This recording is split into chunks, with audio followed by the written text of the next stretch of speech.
Masuknya nama Yakut dan juga Andika Perkasa menambah banyak kandidat cawapres Ganjar. Kalau dihitung-hitung, sudah lebih dari 10 nama kandidat cawapres seperti pernah disebut Megawati dan juga Puan Maharani.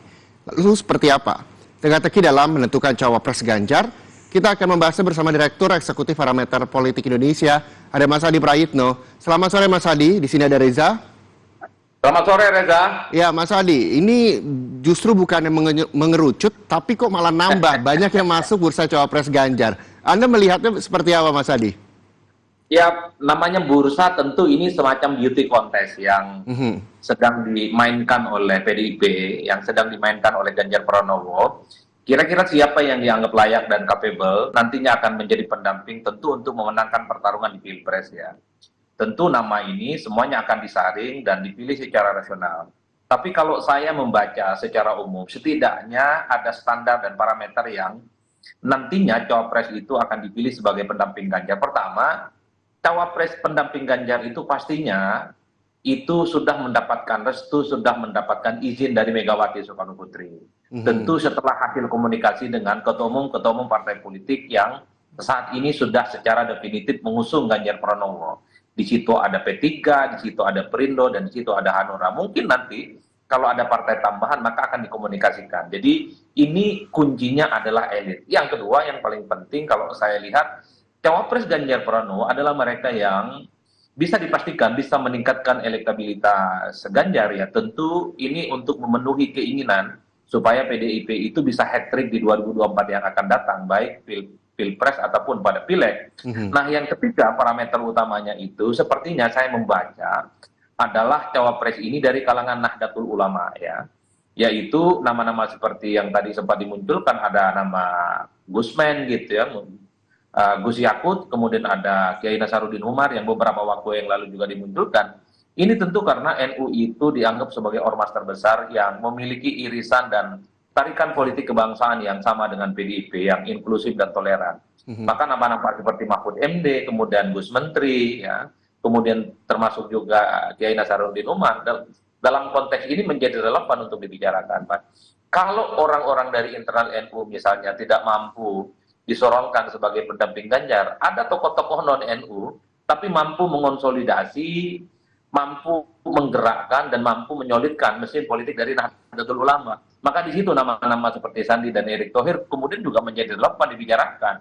Ini yang saya kira memang menjadi parameter yang saya lihat dari jauh soal siapa sebenarnya yang akan dipilih oleh Ganjar, oleh PDIP sebagai pendampingnya nanti di Pilpres. Memang rumit, semakin banyak nama, tapi akan membuat bagaimana PDIP ini tentu begitu banyak menu politik ya dari nama-nama itu yang saya kira memang akan dipilih the end of the day-nya, potensial mendampingi Ganjar Pranowo tentu secara officially akan memudahkan pertarungan di Pilpres di 2024. Oke, kalau misalnya kita bisa melihat dari data tadi, Mas Adi, ini sekitar ada 13 nama, begitu. Ini yang justru semakin ke sini semakin mendekati 2024, namanya juga semakin banyak, ada 13 nama tadi saya lihat. Lalu yang semuanya ini udah pernah dibahas. Tapi kalau nama Yakut Holil Qomas dan juga Andika Perkasa, Anda melihatnya seperti apa peluangnya? Itu yang saya sebutkan tadi, ini adalah semacam beauty contest, semacam apa namanya, seleksi calon cawapres untuk Ganjar Pranowo. Dan tentu ini sedang dites betul kepada publik, dites betul ke pasar, apakah dua nama pendatang baru ini mendapatkan resultante dan respon yang cukup positif. Ketika nama Gus Menteri dimunculkan, apakah teman-teman NU akan memberikan respon positif atau justru sebaliknya? Ini tentu perlu disampaikan kepada publik. Yang kedua misalnya, ketika muncul nama Pak Andika, ini tentu tidak terlepas misalnya ada kemungkinan yang menjadi lawan dari Ganjar itu adalah mantan tentara, ada Prabowo Subianto, dan juga ada AHY. Ini tentu sebagai bentuk perimbangan bahwa di kubu Ganjar Pranowo sangat mungkin yang dipilih itu adalah mantan jenderal, mantan panglima TNI yang saya kira juga punya irisan yang sama dengan penantang-penantangnya seperti Prabowo dan AHY itu, Mas. Jadi ini nanti semua nama-nama yang saat ini ada 13 akan diseleksi satu orang, kira-kira siapa yang pas untuk disandingkan dengan Ganjar, tentu melihat siapa lawan yang akan dihadapi. Ini tentu untuk melengkapi kira-kira apa kekurangan Ganjar, maka disitulah cawapres nantinya yang akan dipilih. Oke, kalau misalnya kita melihat dari 13 nama ini, ada non-menteri, menteri, itu juga dari NU juga ada, begitu nama-namanya. Tapi paling banyak dari kalangan menteri. Apakah ini memang peluangnya lebih besar dari kalangan menteri atau seperti apa Mas Adi? Kalau saya tidak membaca apakah menteri dan non-menteri ini peluangnya lebih besar ataupun otomatis akan bisa menjadi pendamping Ganjar ya. Saya membaca ini tentu yang faktor utamanya adalah kesepakatan elit, Mas. Kalau dari kalangan menteri misalnya harus kita akui sampai saat ini kan ada Sandi, kemudian ada Erlangga Hartarto dan ada Erick Thohir. Di antara nama ini kalau mau jujur peluangnya tentu lebih besar Sandi. Kenapa Sandi? Karena Sandi diusung oleh P3 dan P3 sudah menyatakan dukungan politiknya kepada Ganjar. Sementara Golkar misalnya, sementara Erik belum jelas gitu ya dukungan dan komitmen politiknya. Andai Golkar sudah bergabung dengan PDIP mengusung Ganjar, maka tingkat probability dan tingkat kemungkinan Erlangga akan dipilih juga sangat terbuka. Erick Thohir sampai saat ini ya pendukungnya terutama Partai Amanat Nasional belum menentukan pilihan politiknya bergabung dengan Ganjar ataupun tidak. Oleh karena itu, kalau kesempatan untuk mendampingi Ganjar dari kalangan menteri, dilihat siapa yang paling kuat, harus merapat dulu kepada PDIP, merapat dulu kepada Ganjar, seperti Golkar dan PAN, baru kemudian di situ dinegosiasikan nama-namanya, di situ ada Erlangga dan ada Erick Thohir.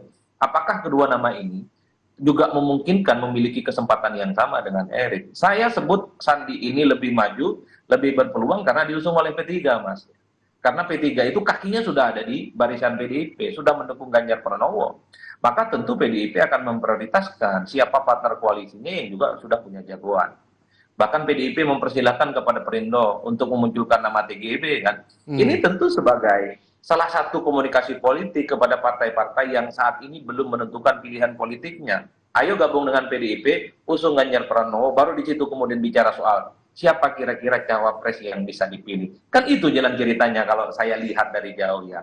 Bagaimana PDIP ini sedang memaintain begitu banyak kekuatan politik, ingin dirangkul, tentunya soal cawapres pasti akan menjadi domain kepentingan dan keputusan elit politik nantinya. Ganjar Pranowo ketika ditanya oleh para awak media ketika siapa kira-kira nantinya calon wakil presiden yang akan mendampingi Ganjar, Ganjar selalu menjawab sabar dulu. Nah, ketika kita melihat riwayat dari PDI Perjuangan yang penuh dengan kejutan, apakah nantinya pemilihan calon wakil presiden yang akan mendampingi Ganjar Pranowo di 2024 ini akan menimbulkan efek kejut bagi masyarakat Indonesia atau seperti apa, Mas Adi?